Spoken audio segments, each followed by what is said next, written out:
Mateus, capítulo 4, versículo de número 18. Aqueles que não trouxeram Bíblia, podem estar acompanhando no telão. Diz-nos assim: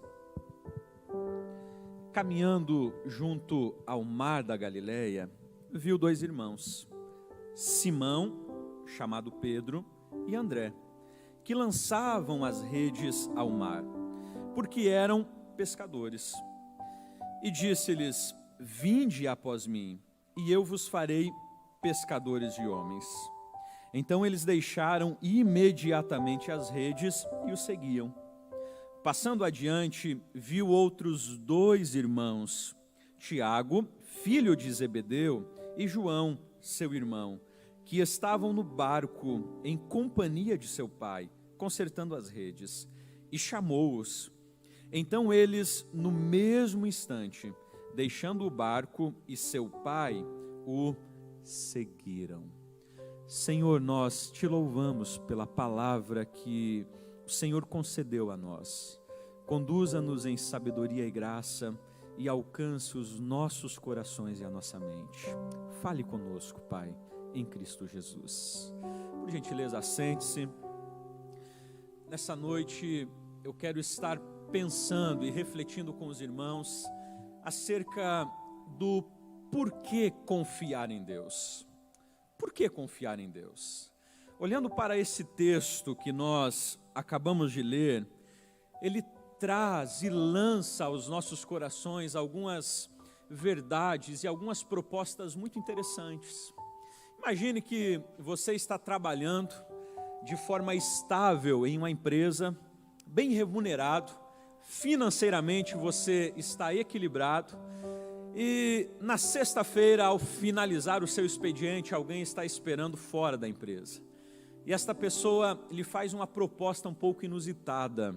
Você não conhece muito bem esta pessoa, ouviu talvez algumas falas apenas sobre ela.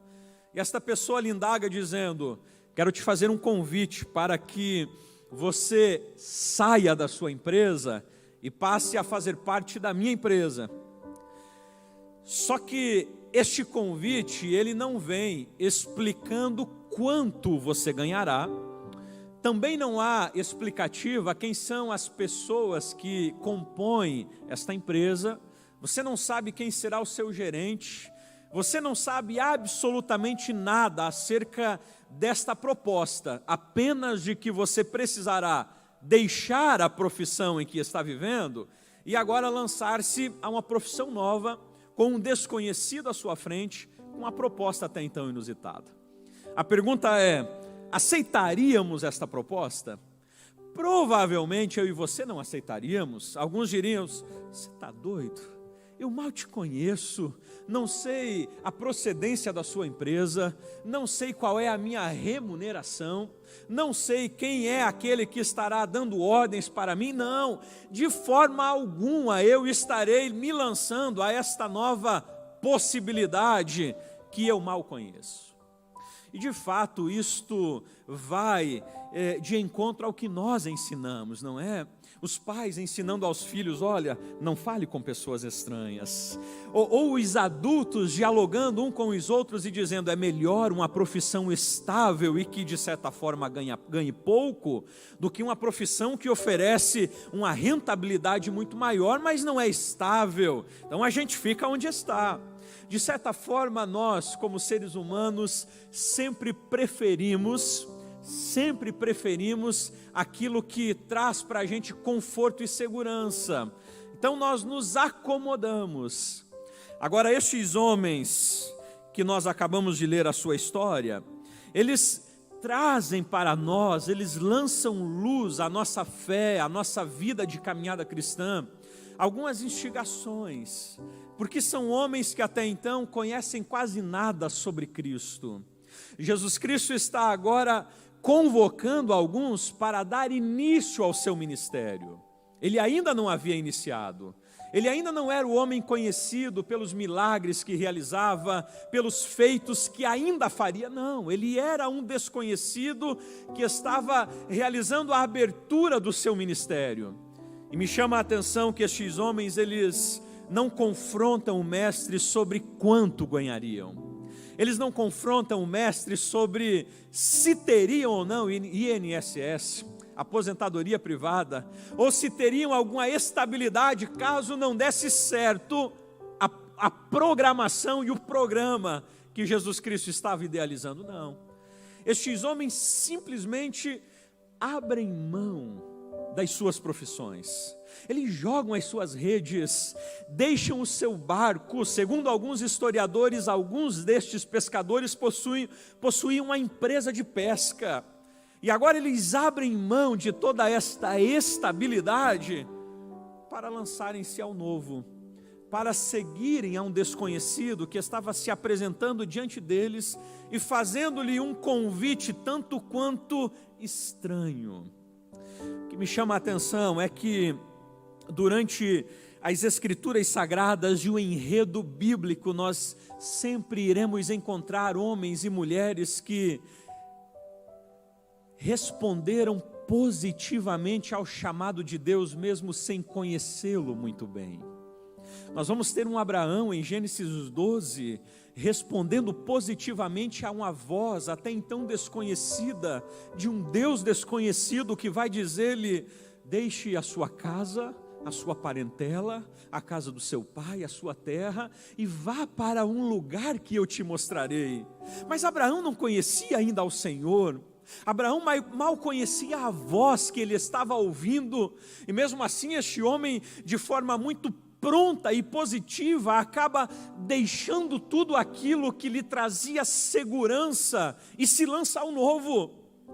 Nós temos uma mulher nas páginas do Novo Testamento chamada Maria, que diante da aparição de um anjo lhe anunciando que ela estaria ou engravidaria do Espírito e daria à luz ao Messias, e que uma lança transpassaria o seu coração, mesmo esta mulher tendo consciência de que poderia ser apedrejada em praça pública, poderia ser largada pelo seu noivo e ser exposta à vergonha, esta mulher prontamente olha para o anjo e diz: eis aqui a sua serva, cumpra em mim a sua vontade.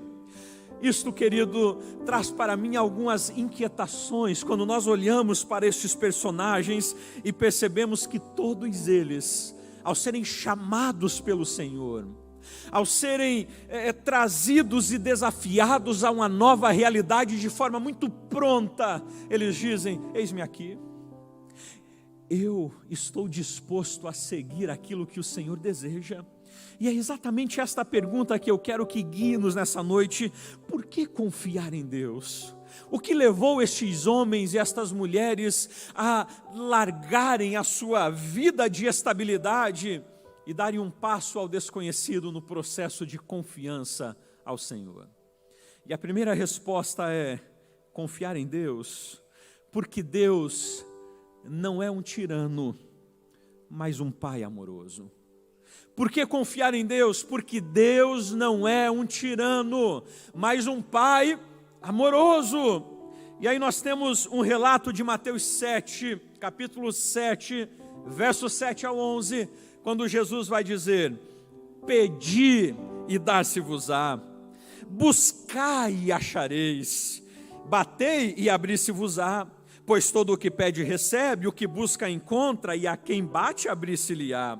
Ou qual dentre vós, que é o homem, que porventura o seu filho lhe pedir pão, lhe dará pedra? Ou que lhe pedir peixe, lhe dará uma cobra? Ora, se vós, sendo maus, sabeis dar boas dádivas aos vossos filhos, quanto mais o vosso Pai que está nos céus dará boas coisas aos que lhe pedirem. Esse texto, ele vai apontar para a gente ao menos 3 temas que são distintos, mas que estão entrelaçados. Primeiramente, Jesus está enfatizando a oração perseverante, quando ele está olhando aos seus discípulos e dizendo: ei, peçam e vocês receberão, batam e a porta vai se abrir, busquem e vocês encontrarão. Jesus está ensinando aos seus discípulos que a oração, quando ela é tida como uma postura perseverante, ela sempre resultará em resposta. Mesmo que Deus não responda positivamente às nossas orações, mas Ele sempre responderá. O que Jesus Cristo está ensinando é que quando nos envolvemos em oração perseverante, independente do tempo, independente das circunstâncias, independente do momento em que estamos vivendo, mas se mantivermos uma postura de perseverança, nós teremos um resultado pelo que nós estamos orando. A segunda verdade que Jesus traz de forma muito explícita nesse texto é exatamente a verdade da pecaminosidade humana. Quando ele vai dizer que, e vós que sois maus. E aqui Jesus está desmistificando a ideia de que o homem é bom, mas a sociedade em que ele vive a corrompe. Jesus está trazendo a realidade que todos nós nascemos em pecado, que todos nós somos maus. Após a queda, todas as pessoas nascem com a natureza pecaminosa. E essa realidade só pode ser mudada através do encontro com Cristo.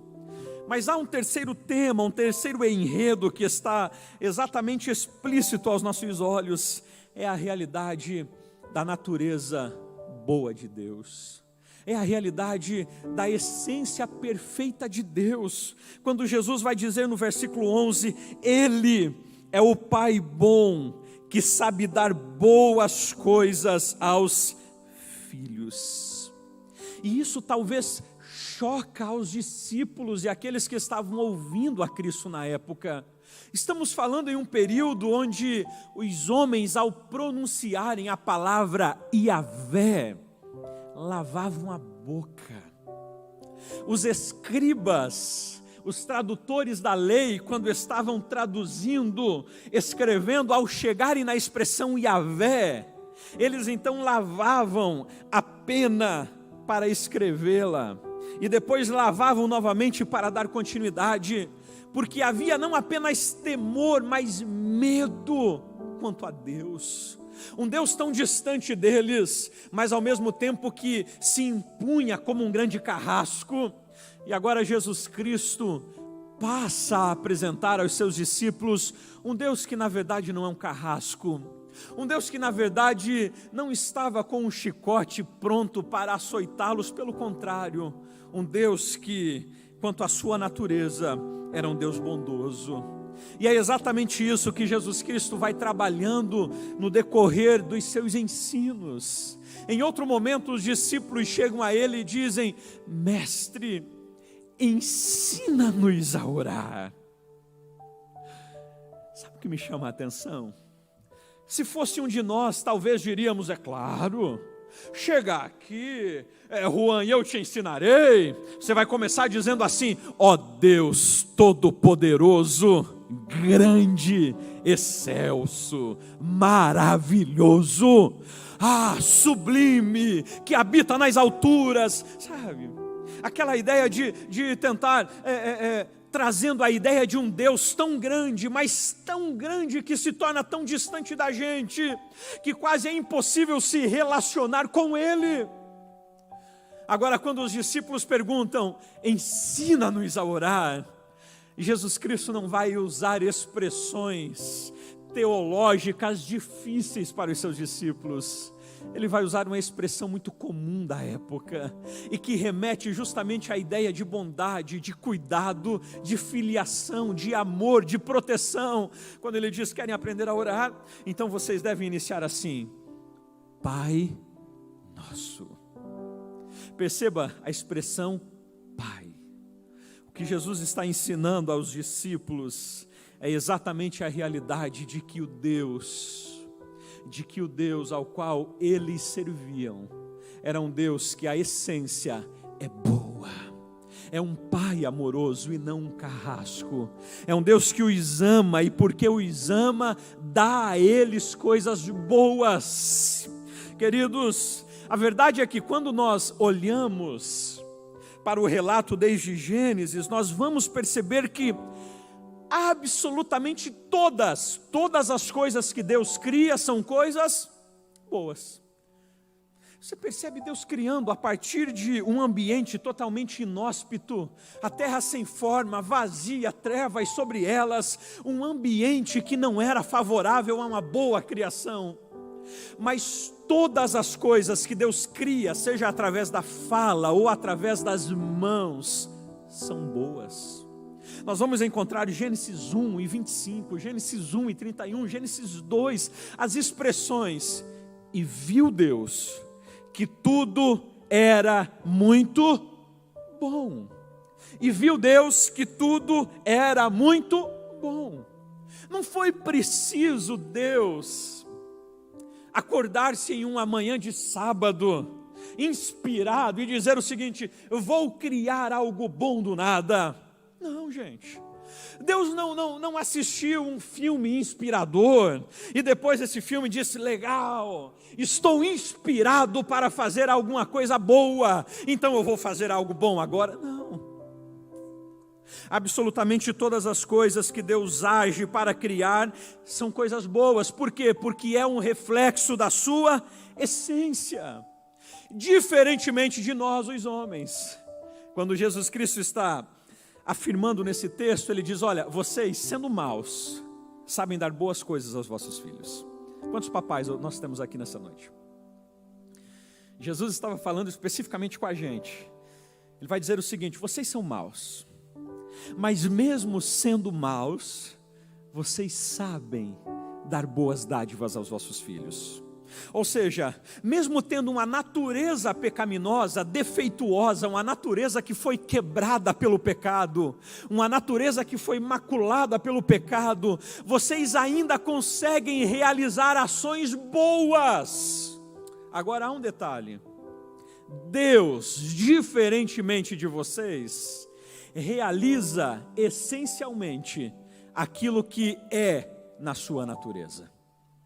Paulo, escrevendo a Timóteo, vai dizer o seguinte, 2 Timóteo 2:13: se formos infiéis, ele permanece fiel, porque não pode negar-se a si mesmo.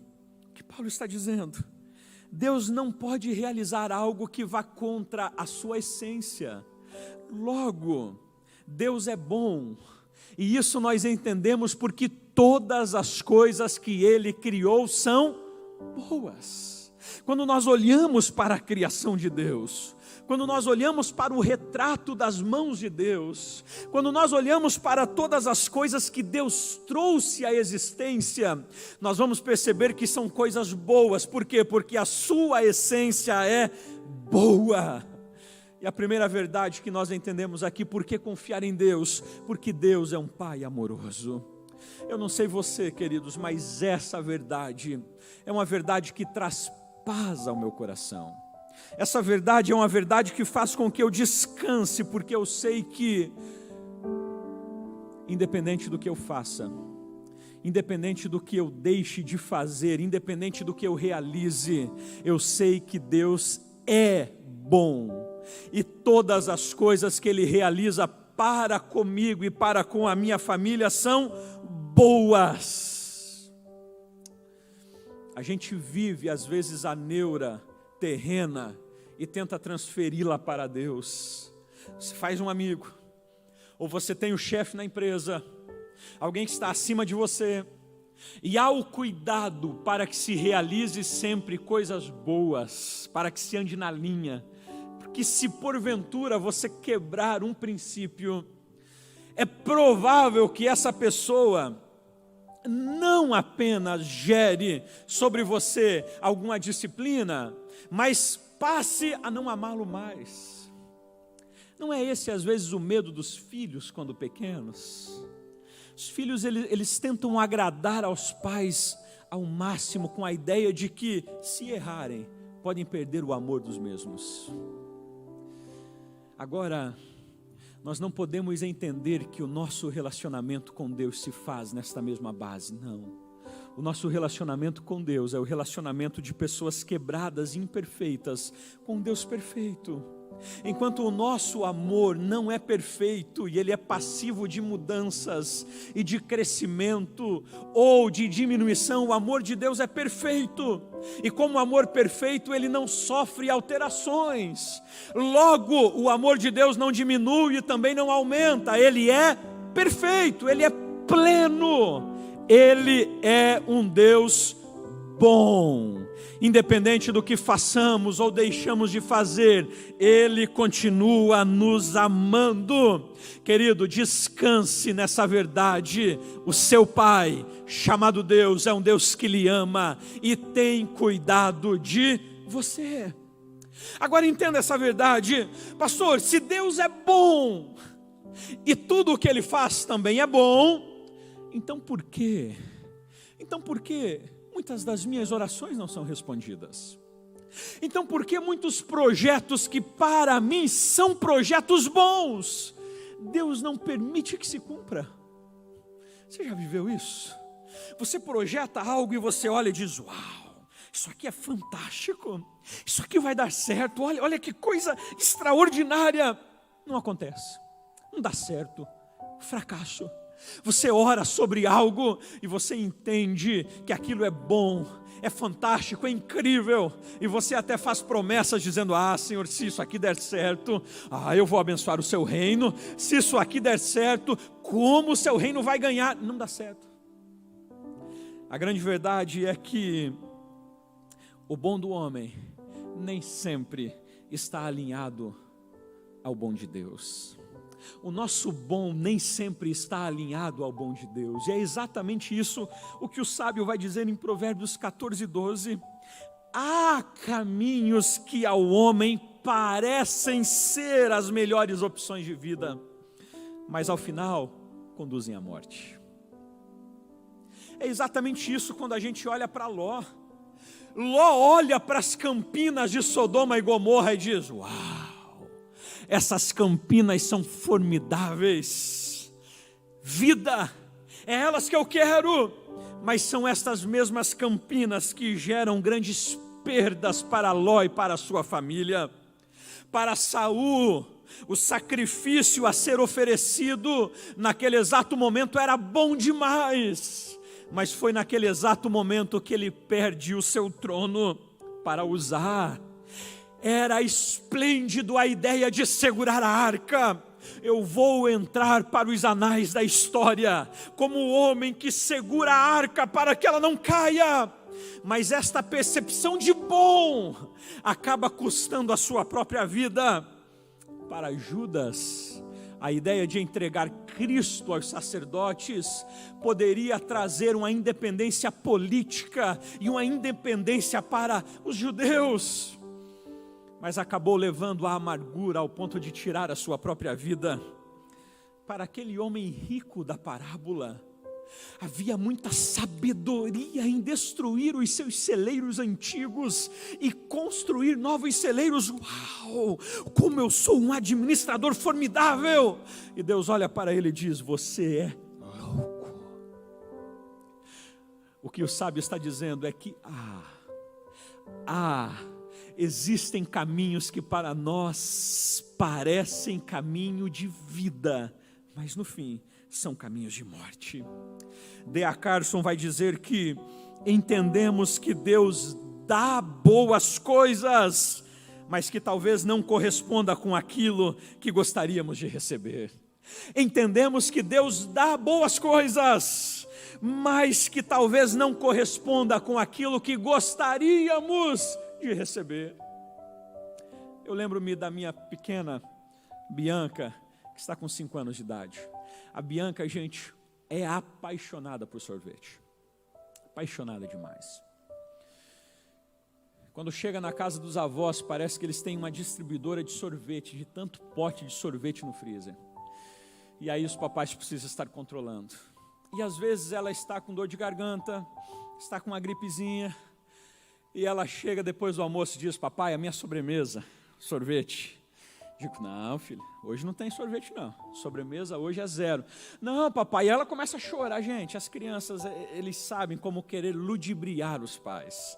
E ela começa a chorar, e espernear, não, mas eu quero sorvete, porque tem na geladeira sorvete. Não, eu sei que se eu dar para ela sorvete naquela hora, ela vai abrir um sorrisão, gente, banguelo, mas muito feliz, que deixa o meu coração muito alegre, eu sei que ela vai comer com muito prazer aquele sorvete, mas que poucos minutos ou horas após, ela vai piorar. Então, sabedor disso, eu posso dar, mas eu não dou, porque poderá trazer aflições para ela no amanhã, ou poucas horas após. É exatamente esta a realidade. Nós servimos a um Deus bom, servimos, mas por que não ganhamos o que pedimos? E graças a Deus por isso. Gente, a bondade de Deus é tamanha que Ele não responde positivamente a todas as nossas orações, sabia disso?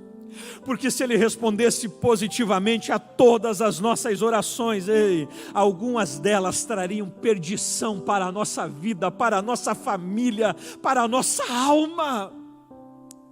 É por isso que muitas vezes nós choramos, oramos, rogamos, jejuamos, clamamos e Deus não dá, porque há caminhos que parecem vida, mas no fim é morte.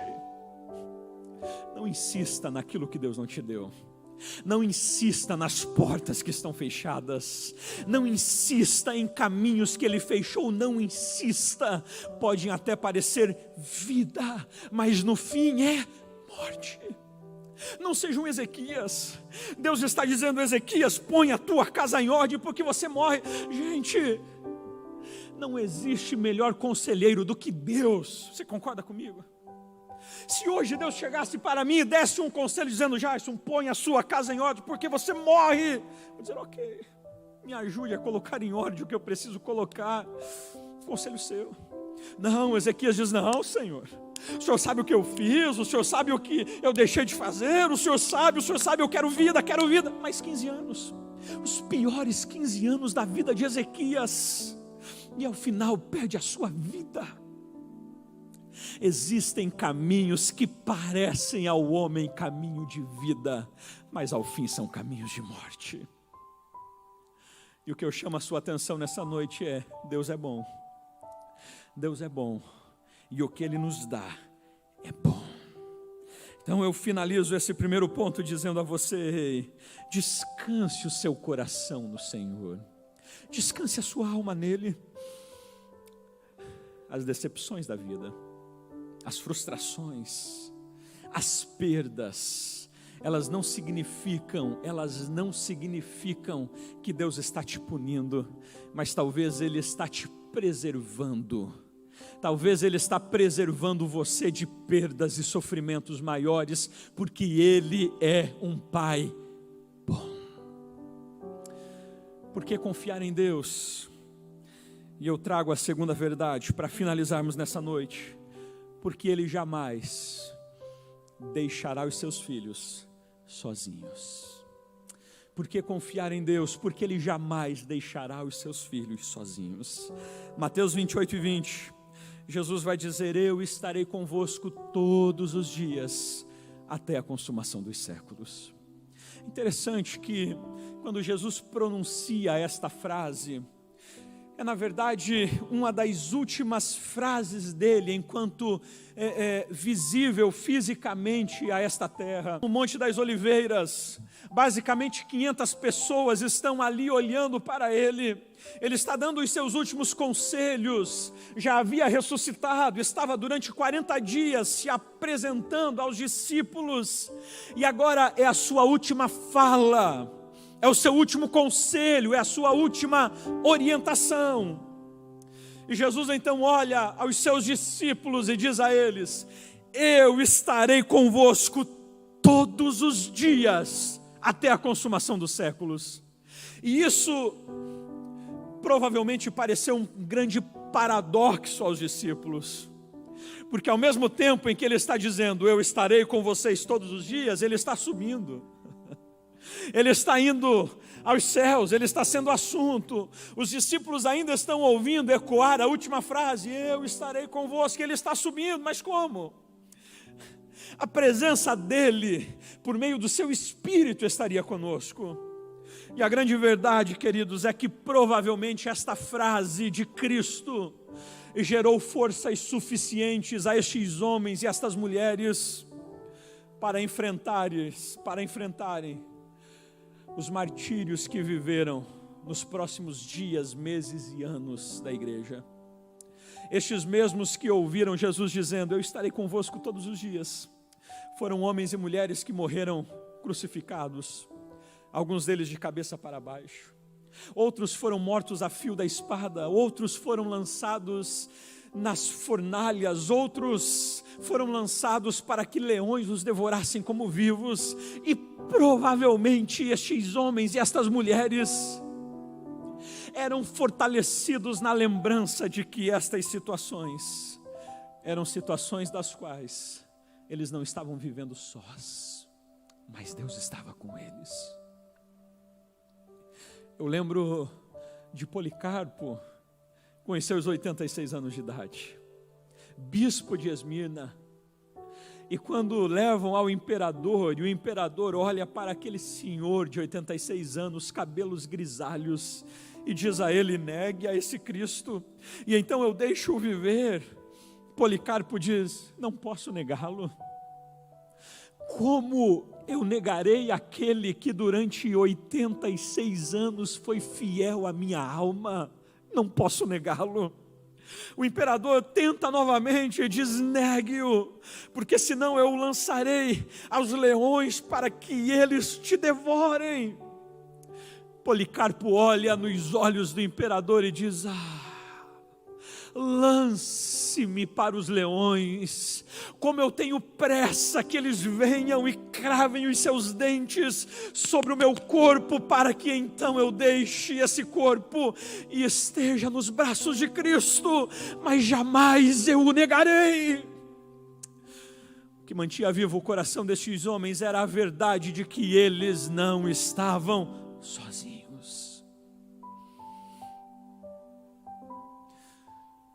Esse é um tempo em que as clínicas psiquiátricas e os psicólogos têm feito muita grana.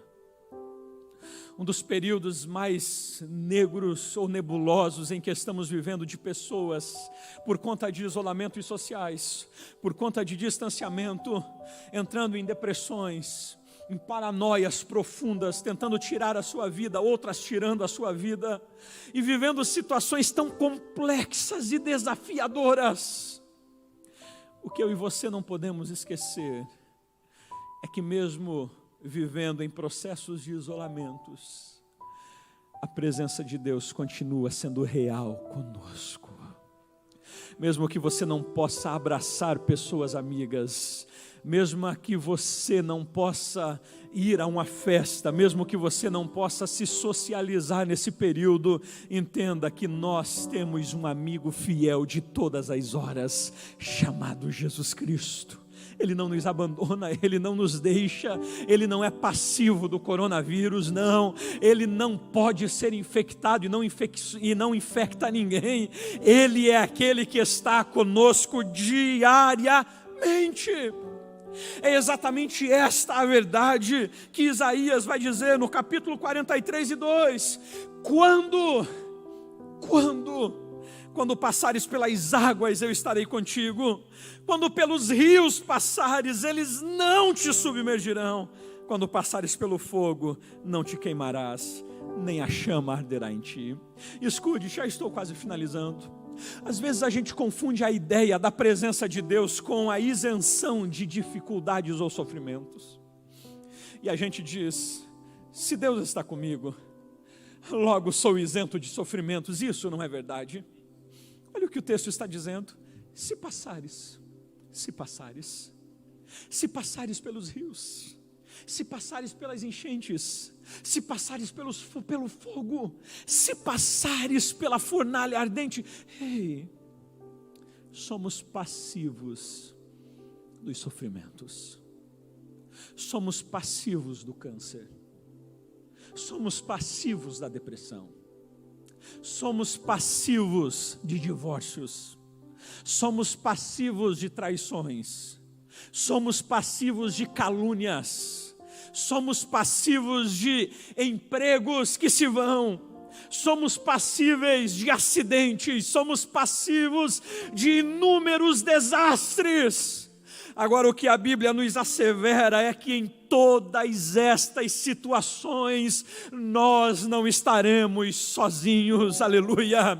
Há a presença de um Deus que caminha conosco, há a presença de um Cristo que nos acompanha em todas as situações da nossa vida. Se coloque de pé nessa noite. De máscara, então você não fará a contaminação. Diga com muito carinho para essa pessoa que está ao seu lado: você não está sozinho. Você acredita nisso? Você não está sozinho. Nas noites longas de lágrimas, você não está sozinho. Nos dias de desafios com os filhos em casa, filho para trocar, comida para fazer, casa para arrumar, trabalho home office, você não está sozinho. Nas bagunças do dia a dia, nós não estamos sozinhos. Às vezes a gente vive a ideia do cristianismo de um Deus que está conosco apenas aqui. Pois quando a gente sai dessa porta para fora, nós dizemos: pastor, recebi uma vitamina, um ânimo no culto, agora eu vou enfrentar e matar o leão lá fora sozinho. Quando você sair daqui, você precisa ter a consciência e a convicção de que você não sai sozinho. O nosso Deus, como dizia Keith Green, não é um prisioneiro que está em um presídio chamado igreja e que a gente vem visitá-lo 1 ou 2 vezes na semana e depois deixa-o aqui e retorna para os nossos afazeres. Não! Ele é aquele companheiro fiel de todas as horas, não apenas aquele que está no banco carona do nosso carro, é aquele que deseja se assentar no banco do motorista e guiar as nossas vidas diariamente. O meu desafio a você nessa noite é: passe o banco do motorista para ele. Por que confiar nele? Porque ele é bom. Por que confiar nele? Porque ele não nos deixa só. Por que confiar nele? Porque todas as coisas que ele realiza é para cuidar de nós. Pare de querer dirigir a sua vida. Pare de insistir em continuar no volante da sua casa, da sua família. A palavra de Deus para nós nessa noite é: passe por carona e entregue a condução da sua vida a Ele. Você vai perceber que essa pandemia que a gente vive é desafiadora, mas com o Senhor, queridos, ela é superável. Você vai perceber que as dificuldades que se levantam na sua casa são extremamente desafiadoras, mas são superáveis quando Ele está na condução. Deixe de querer conduzir a sua vida e dê a Ele a condução. Feche seus olhos. Feche seus olhos. Incline sua cabeça. Senhor, nós precisamos aprender a confiar em Ti. Como, Senhor, nós temos esse senso de independência, de autossuficiência, como esse senso que muitas vezes nos domina, de que nós somos bons por si só e podemos resolver a maior parte das coisas, e apenas algumas que não podemos resolver, então estas nós encaminhamos para o Senhor. Como nós temos esta ideia de que o Senhor não passa de um subalterno que nos auxilia quando precisamos e não podemos fazer mais nada, mas que nas demais situações o Senhor pode descansar, porque a gente conduz as coisas. Nos ajude, Senhor. Nos ajude a entregar a Ti a nossa vida por inteira. Nos ajude, Senhor, a entregar o volante da nossa vida, da nossa casa, da nossa empresa, da nossa família, do nosso ministério. Ajude-nos a entender que quando estamos no carona, vivemos melhor. Que quando estamos ao banco do lado e o Senhor conduz todas as coisas, a viagem, ela não está isenta de dificuldades. Teremos turbulências, o pneu pode furar, sim, poderemos viver situações complicadas, mas temos a certeza de que chegaremos ao destino final, porque o Senhor está conduzindo todas as coisas. Olha, Senhor, para esse meu irmão e essa minha irmã nessa noite. Ajude-o, Senhor. Ajude-o na falta de fé. Dê a ele a graça, a sensibilidade para entender que quando o Senhor está no controle de todas as coisas, então nós descansamos em Ti, descansamos no Seu cuidado, pois o Senhor é o nosso Pai.